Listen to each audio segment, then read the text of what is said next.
প্রতিরোধের প্রথম পর্যায়। তারপর গেছে তোমার পুত্রবধূদের হাতির মেহেদি রং। তারপর তোমার জন্ম সহোদর ভাই শেখ নাসির। তারপর গেছেন তোমার প্রিয়তমা বাল্য বিবাহিতা পত্নী, আমাদের নির্যাতিতা মা। এরই ফাঁকে এক সময় ঝরে গেছে তোমাদের বাড়ির সেই তরবিন কাজের মেয়েটি বকু। এরই ফাঁকে এক সময় প্রতিবাদে দেয়াল থেকে খসে পড়েছে রবীন্দ্রনাথের দরবেশ মার্কা ছবি।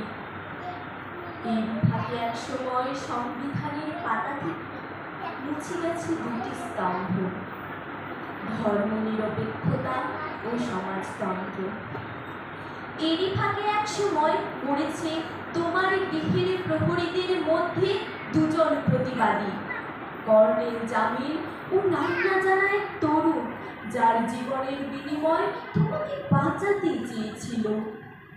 তুমি কামান আর মৃত্যুর গর্জনে উঠে বসেছ বিছানায়। তোমার সেই কালো ফ্রেমের চশমা পড়েছ চোখে, লুঙ্গির উপর সাদা ফিনফিনে ৭ই মার্চের পাঞ্জাবি, মুখে কালো পাই। তারপর হেঁটে গেছ বিভিন্ন কোঠায়। সারি সারি মৃতদেহগুলি তোমার কি তখন খুব অচেনা ঠেকেছিল? তোমার রাসেল, তোমার প্রিয়তমা পত্নীর সেই গুলিবিদ্ধ কিবা, তোমার মেহেদি মাখা পুত্রবধূদের মুজিবাশ্রিত করতল, রবীন্দ্রনাথের পুলকিত ছবি, তোমার সোনার বাংলা। সিঁড়ি দিয়ে নিচে নামবার আগে তুমি শেষবারের মতো পাক স্পর্শে সংবিধানের পাতায় উঠিয়েছ। বাংলাদেশের মানচিত্র থেকে এক মুঠো মাটি তুলে নিয়ে মেখেছ কপালে।